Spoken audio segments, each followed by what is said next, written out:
بسم اللہ الرحمن الرحیم۔ میں ہوں عمران احمد اور آپ دیکھ رہے ہیں میرا YouTube channel AIO audio books. آج میں آپ کی خدمت میں ڈیل کارنیگی کی اس مشہور زمانہ کتاب کا اگلا حصہ لے کر آیا ہوں، تو چلیے شروع کرتے ہیں۔ 15واں باب، آپ کے پاس جو کچھ ہے کیا وہ $1 ملین میں دے سکتے ہیں؟ ہیرلڈ ایبٹ کو میں برسوں سے جانتا ہوں۔ کسی زمانے میں وہ میرے لیکچروں کے مینیجر تھے۔ ایک مرتبہ میں نے ان سے پوچھا کہ وہ غم اور پریشانیوں سے کس طرح اپنے آپ کو محفوظ رکھتے ہیں۔ اس کے جواب میں انہوں نے ایک قصہ سنایا جسے میں کبھی نہیں بھول سکتا۔ میں غم اور فکر میں مبتلا رہتا تھا، لیکن 1934 کے موسم بہار میں ایک ایسا واقعہ پیش آیا جس نے میرے تمام غم غلط کر دیے۔ 10 سیکنڈ میں نے وہ سبق حاصل کیا جو شاید 10 سالوں میں نہیں سیکھ سکتا تھا۔ ویب سٹی میں میری دکان تھی۔ بدقسمتی سے میرا سارا سرمایہ ضائع ہو گیا۔ میں قرض کے بوجھ تلے دب گیا۔ دکان ہاتھ سے جاتی رہی۔ میں نے سوچا کہ میں قرض لے کر کینسس جاؤں اور وہاں روزگار تلاش کروں۔ میں زندگی سے شکست کھا چکا تھا۔ مجھ میں خود اعتمادی کا جذبہ اور جدوجہد کی ہمت نہ رہی تھی۔ اس حالت میں بینک اور ساہوکاروں سے قرض لینے کے لیے چلا جا رہا تھا۔ کیا دیکھتا ہوں کہ سامنے سے ایک شخص لڑکتا چلا آ رہا ہے جس کی دونوں ٹانگیں نہیں تھیں۔ وہ ایک ایسے تختے پر سوار تھا جس کے نیچے چھوٹے چھوٹے پہیے لگے ہوئے تھے۔ اچانک اس شخص سے میری آنکھیں چار ہوئیں۔ اس نے مسکرا کر سلام کیا اور کہا، آج صبح کتنی حسین ہے۔ اس کے لہجے میں بہت بشاشت تھی۔ یکا یک مجھے احساس ہوا کہ اس شخص کے مقابلے میں کتنا خوش قسمت اور امیر ہوں۔ اگر یہ شخص دونوں ٹانگوں کے بغیر خوش اور مطمئن رہ سکتا ہے تو میں کیوں ایسا نہیں کر سکتا؟ میری تو دونوں ٹانگیں موجود ہیں۔ مجھے اپنے آپ پر بہت شرم آئی کہ میں بلا وجہ غمگین اور افسردہ تھا۔ میں نے تہیہ کر لیا کہ میں کینسس میں ضرور روزگار حاصل کروں گا۔ مجھے قرض بھی مل گیا اور روزگار بھی ہاتھ آ گیا۔ اب میرے غسل خانے میں آئینہ پر یہ عبارت چسپاں ہے جسے میں روزانہ صبح شیب بناتے ہوئے پڑھتا ہوں۔ مجھے غم تھا کہ میرے پاس جوتا نہیں ہے، لیکن سڑک پر ایک ایسا آدمی ملا جس کی ٹانگیں نہیں تھیں۔ ایڈی ریکن بیکر اور اس کے ساتھی 21 دن تک ایک تختے پر سمندر کی طوفانی لہروں میں بہتے رہے تھے۔ میں نے ان سے پوچھا کہ زندگی میں ان کو سب سے بڑا کیا سبق ملا ہے؟ انہوں نے جواب دیا، اس موقع پر مجھے سب سے بڑا سبق یہ ملا کہ اگر تمہارے پاس پینے کے لیے پانی اور کھانے کے لیے روٹی موجود ہے تو پھر کسی اور بات کی شکایت نہیں ہونی چاہیے۔ اگر ہم غور کریں تو ہمیں معلوم ہوگا کہ ہم جن باتوں پر پریشان اور فکر مند ہیں وہ بہت ہی معمولی ہیں اور فکر اور پریشانی کے لائق نہیں۔ ہماری زندگی میں 90% معاملات ٹھیک ٹھاک ہوتے ہیں، صرف 10% معاملات میں کوئی خرابی ہوتی ہے۔ اگر ہم خوش رہنا چاہتے ہیں تو ہمیں چاہیے کہ ہم ان 90% معاملات پر توجہ دیں اور 10% معاملات جن میں خرابی ہے ان کو نظر انداز کر دیں۔ لیکن اگر ہم چاہتے ہیں کہ اپنے امن اور سکون کو برباد کر دیں، نیند اڑ جائے اور معدے میں زخم ہو جائیں، تو پھر 10% معاملات پر جن میں خرابی ہے اپنی پوری توجہ صرف کر دیں اور 90% معاملات جو بالکل درست ہیں انہیں نظر انداز کر دیں۔ جوناتھن سوئفٹ حد درجے کا قنوتیت پسند ادیب تھا۔ اس کو اپنی پیدائش پر افسوس تھا۔ وہ سیاہ لباس پہنتا اور اپنی سالگرہ کے دن روزہ رکھتا تھا۔ مایوسی کے اس عطا سمندر میں بھی اس نے مسرت اور خوشی کی صحت مند قوتوں کی تعریف کی۔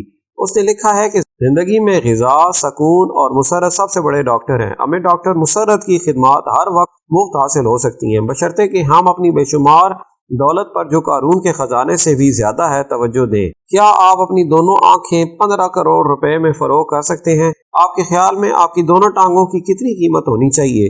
دونوں ہاتھوں کے کیا دام ہیں؟ اپنی سماعت کے عوض آپ کیا لیں گے؟ اپنے بچوں کی آپ نے کیا قیمت مقرر کی ہے؟ اپنے کنبہ کے متعلق آپ کا کیا اندازہ ہے؟ آپ اس طریقے سے اپنی دولت کی قیمت طے کرتے جائیں۔ آپ کو معلوم ہوگا کہ آپ کے پاس جو کچھ ہے دنیاوی دولت سے اس کی قیمت ادا نہیں ہو سکتی، خواہ راک فیلر، فورڈ اور مارگن جیسے امیر آدمیوں کی دولت ہی کیوں نہ ہو۔ کیا ہم ان تمام نعمتوں کی قدر کرتے ہیں؟ حقیقت یہ ہے کہ ہم بہت ہی ناشکرے ہیں۔ شوپنہار لکھتا ہے، جو کچھ ہمارے پاس ہوتا ہے اس کا ہم بہت ہی کم خیال کرتے ہیں اور جو کچھ ہمارے پاس نہیں ہوتا اس کا ہمیں بہت خیال رہتا ہے۔ جی ہاں، دنیا میں سب سے بڑی مصیبت یہی ہے۔ اس کی وجہ سے جتنی مصیبتیں اور پریشانیاں آئی ہیں غالباً جنگوں اور وباؤں کی وجہ سے بھی نہیں آئی ہوں گی۔ لیوسل بلیک سے میری واقفیت بہت پرانی ہے۔ جب تک ان کو یہ راز معلوم نہ ہوا کہ جو کچھ نہیں ہے اس پر غم کرنے کے بجائے جو کچھ ہے اس پر خوش رہنا چاہیے، وہ سخت مصیبت میں مبتلا رہیں۔ لیوسل بلیک ایک ہنگامہ خیز زندگی گزار رہی تھیں اور ان کی بے شمار مصروفیات تھیں۔ فن تقریر کی تعلیم دیتی، موسیقی سکھاتی، جلسوں اور رقص گاہوں میں جاتی اور گھوڑے کی سواری کرتی۔ ایک روز اچانک انہیں دل کی تکلیف ہو گئی۔ ڈاکٹروں نے کہا کہ پورا 1 سال بستر پر آرام کرنا ہوگا۔ اس کے باوجود جہاں تک صحت کے معمول پر آنے کا تعلق تھا، ڈاکٹروں نے اس کے بارے میں کوئی امید نہ دلائی۔ پورا 1 سال نیم مردہ حالت میں بستر پر پڑا رہنا اور اس کے بعد غالباً مرنا۔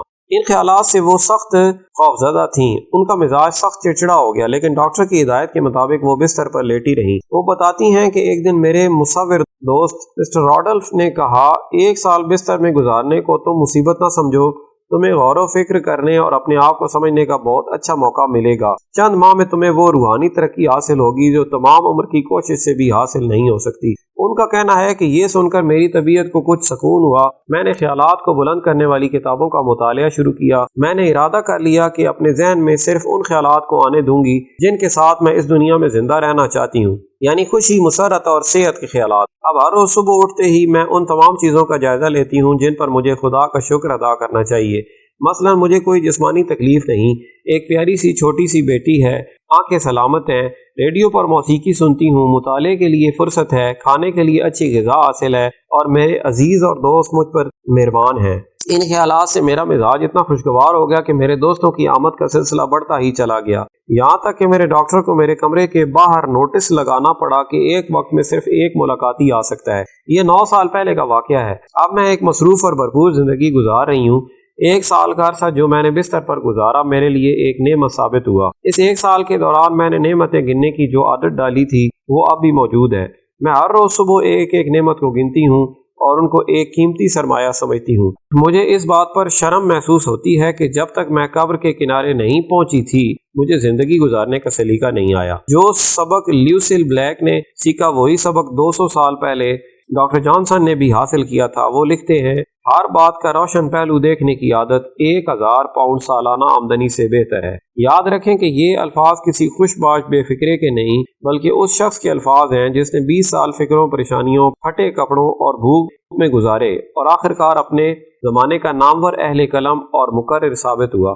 لوگن پیرسال اسمتھ کی یہ بات سنہرے حروف میں لکھنے کے قابل ہے. زندگی میں آدمی کے 2 مقاصد ہونے چاہیے. پہلا یہ کہ جو اس کی خواہش ہے اسے حاصل کرے، اور دوسرا یہ کہ اسے حاصل کرنے کے بعد اس سے لطف اٹھائے. میں دیکھنا چاہتی تھی نامی کتاب کی مصنفہ بورگ ہیلڈال 50 سال تقریباً نابینا رہیں. انہیں بہت ہی کم دکھائی دیتا تھا. اس عالم میں بھی انہوں نے زندگی سے کنارہ کشی نہیں کی. بچپن میں بچوں کے ساتھ کھیلا اور کھیلوں میں مہارت حاصل کی. بڑی ہوئیں تو ایک یونیورسٹی سے BA اور دوسری یونیورسٹی سے MA کیا. ایک دیہاتی اسکول میں پڑھایا.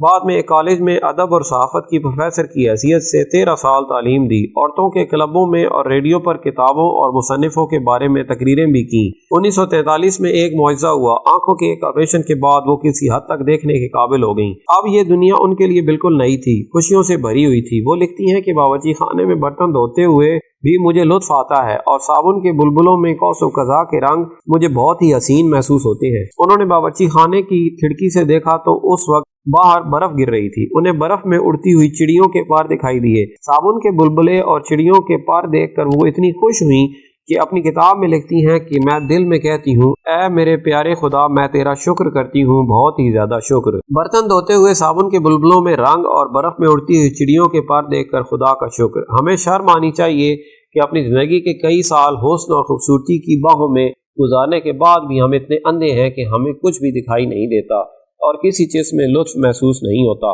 اگر آپ غموں سے اپنا دامن بچا کر زندگی بسر کرنا چاہتے ہیں تو قاعدہ نمبر 4 یہ ہے، اپنی نعمتوں کو گنو، تکلیفوں کا شمار نہ کرو. اب تک کے لیے اتنا ہی. ملتے ہیں نیکسٹ ویڈیو میں. اپنا خیال رکھیے اور ہمارے اس چینل کا بھی. اللہ حافظ.